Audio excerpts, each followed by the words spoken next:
Hello and welcome to the newest edition of Mumbles with Cuddles. We're going to look at something a bit different today. It's still a space game, but it's a strategy space game, so slightly different from what we've been looking at so far. It's called Stardrive. It was released last year, halfway through last year I believe. And I like it and I don't like it at the same time. It's I'll go over the different points really. What you can see in front of you is me picking basically race traits. You'll be very familiar with this if you played Space Empires or something like that. And just setting up a basic game. You can see on the left you've got a few different choices for races, but we'll pick these guys because they're bears. And why would you not want to be a bear? What you can see in front of you is actually, let's mention this. You can actually control your ships yourself, and it automatically puts you in control of your big ship at the start of the game, which is just weird. I don't know why you'd want to control your ship. It's a bit of a weird feature to put into the game like this, especially as you're normally doing something else far more important than what one ship can do, and you'll be less accurate than the ship itself. So a bit weird. But anyway, let's move on a bit. What you can see is me panning around the map. This is actually a small map apparently, but it's quite big, and this is one of the first problems of the game.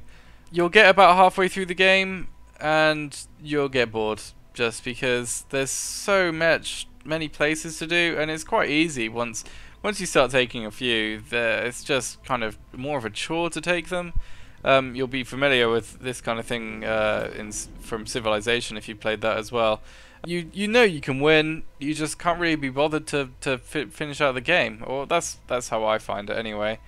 What you can see there is the research tree. It's pretty basic. This entire game, it's okay. It's got what you would really expect, but nothing really that's gonna kind of wow you, apart from maybe the ship designing, which we'll go over in a bit. The other really awesome thing about this, which you'll see a few times during this video, is the diplomacy. It's not that the AI is good as diplomacy, it's just I love the art style and the animations of the characters in diplomacy.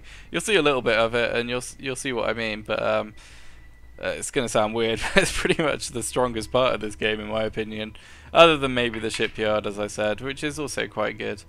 What you see there as well is the AI screen, or what you did see there. I've closed it. You can automate a few things like the freighters, moving some of your basic resources to other planets. You'll want to put that on auto. It'll just be a giant pain otherwise, really.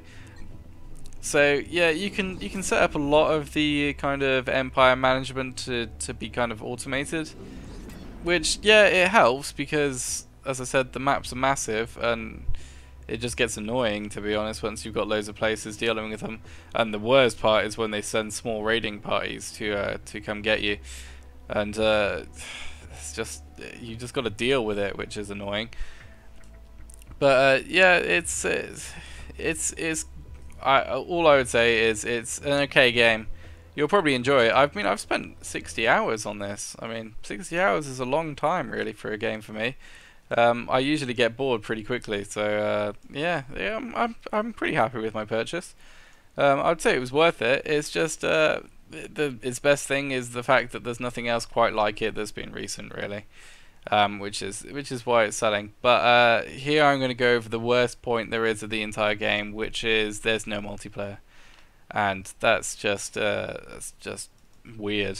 You would expect multiplayer so much from a game like this, especially as the AI is not that great. I regularly beat brutal 7 enemies. As soon as you got the hang of the game, you'll be fine with it. And you can always do a really annoying tactic, which is basically just build troops, just troops, and then just land them on the planets, and they can't do anything about it really. So really, it's quite annoying really, because they do it to you as well on occasion. Yeah, as you can see, this is a bit of the combat going on. This is a lot later in a different game. And there you can see the art style I was talking about, which is pretty awesome. They all do individual races, each have one, which you'll quite enjoy for a bit. And what you can see is actually individual parts of the ship getting damaged, which is pretty cool.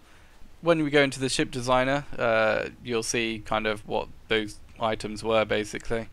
Another thing you're going to struggle with if you've just started with this game is that there's actually no tutorial, which is also a bit weird. I mean, there's actually quite a few complex things, like the ship design especially. You're really going to struggle with that unless you know what you're doing. There is a YouTube series that the developers made up that kind of goes over it, but you really want it in game. I mean, it would really help out.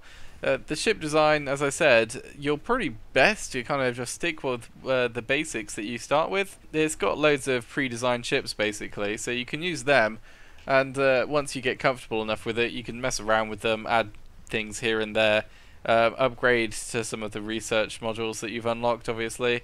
And when you get the hang of it, you really will feel the difference. I mean, the ships you saw fighting here, they're completely outclassing what they're fighting against.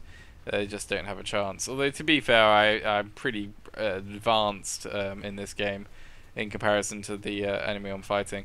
But yeah, the ship designer is really its saving grace kind of thing, just because of the additional variations and units you can get. And this is why multiplayer is such a shame. I mean, you could have you'll never know what the enemy's fielding really until you started engaging it, which is great. And there is actually shipboarding as well. But I feel like they could have done a lot more with it, really. I don't know how many of you have played Space Empires and things like that, but if you manage to capture a ship in that, you can take it back to your shipyard and basically unassemble it and try and get the tech from what you've taken. I really think that would actually help the game quite a bit, mainly because once you're behind in research at the end game, you're kind of totally screwed, to be fair. It's just the research is such a big part at the end. It really makes a massive difference, unless they're purposefully trying to make bad ships to save money, but it's unlikely. Right, so here is the designer, the ship designer. As you can see, it's what you would really expect from this kind of thing. You've got just squares, which can contain certain modules, like only some areas can have armor, and only some areas can have weapons, and all the weapons need to be powered, but that's really about it. I mean, you've also got trying to keep enough ammo for your weapons, but yeah, it's pretty simple. You'll get the hang of it pretty quickly. Yeah, so that's really, I mean, there's not that much to say about the game really. I would recommend it, and that might sound a bit weird being as though I just said a lot of negative points about it really, but the best thing is really I've enjoyed it. I really have, and I mean, you can't really ask much more than that. It's probably just because it is an okay game. It covers the basics of what you need to enjoy yourself really in these kind of games. And it's got a bit of freedom. There's a few things I haven't touched on, like the fleet management. You can set up where you want to put certain ships. So you have long range ships, you got close range ships, things like that.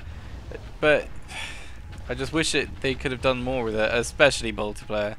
It's such a big deal not having multiplayer in this game, which is really why a lot of people were actually quite angry at the start. It was filled with quite a few bugs. It's good now. I don't really notice many at all. The AI is a bit dodgy on occasion. I think if you in this video at some point that I was completely dominating someone and they were begging for peace, so I turned them down.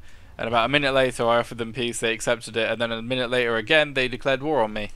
It's just, it reminds me a lot of the AI in Civilization 5 actually. They seem to do that as well.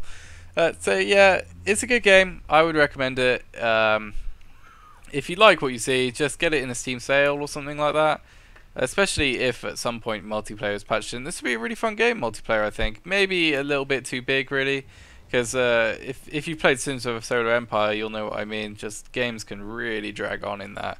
You'll just end up with big stalemates, just keep building bigger and bigger ships and bigger and bigger fleets until one person gets bored and just decides to attack, which is how the vast majority of the games will finish. Either that or the troop rush, like I said. Hopefully that'll be taken out or something like that for the multiplayer. So yeah, as I said, if you like what you see, just grab it. You'll probably enjoy it, and if you don't, it probably won't be that expensive at the point you grab it anyway. So, well, thank you for watching. It's a lot shorter video today. I didn't have that much to talk about really for this game. It's just, as I said, it's just an okay game, but it's not overly played really. So I thought it might help. So maybe if someone's watching this and you saw it when it came out and you were a little bit interested, but it was probably maybe a bit too expensive, and you heard all the bad things about the bugs and the lack of multiplayer, maybe you should give it a try. What's the worst that can happen, eh? So thanks for watching. Please subscribe if you enjoyed the video. I do come out with these every week. So yeah, thanks for watching, and if you play the game, I hope you enjoy it too.